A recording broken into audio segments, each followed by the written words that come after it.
The unpublished manuscript Encyclopaedia of the Occult Sciences by Hezekiah Venman.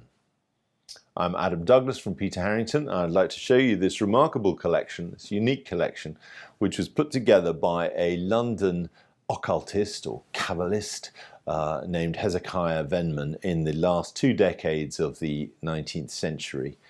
He lived in a large house in Fulham, in Dawes Road, which is not a particularly salubrious address, or wasn't in those days.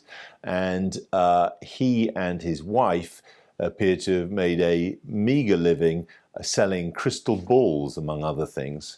So these are his notebooks where he's assembled as much information as he can about the occult, and he's copied it from other sources, or he's written pieces himself. He's really been assembling them into these notebooks, which are just regular notebooks. He's included things like newspaper cuttings, but the most of it is written in this clear manuscript, and he's written out various accounts of seances. Here again, he's gone to newspapers and cut out those. He's very keen to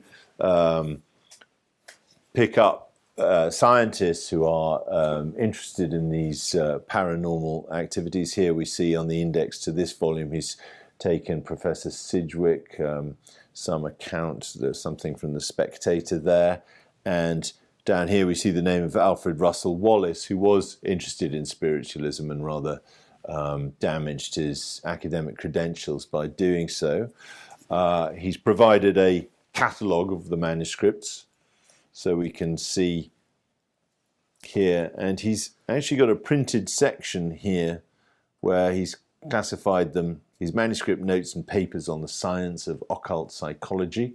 And you see there the various sections: art, magic and Indian occultism, spiritualism, mesmerism and hypnotism, psychophysiological, psychophysical, paralystic, or whatever that is. Sorry, Kabbalistic is unusual spelling there.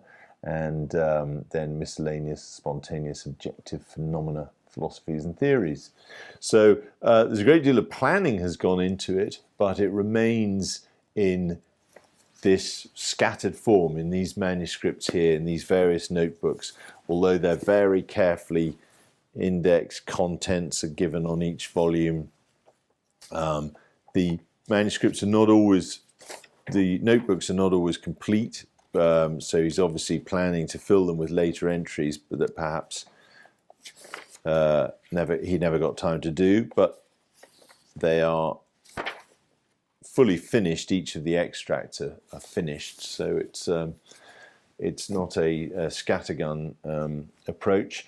Perhaps the most interesting from the historical at this time, of course, W.B. Yeats was very interested in these kind of phenomena, and here is his love, Miss Maud Gonne, with a little portrait of her there cut from some contemporary publication, and there's an account there of phantasms which were haunting Maud Gonne. So a lot of contemporary interest spilling over at a time when there were many literary types interested in this phenomenon. So quite a remarkable archive, unpublished, as I say, perhaps assembled with a view to publication, but if that was the view, they never were published.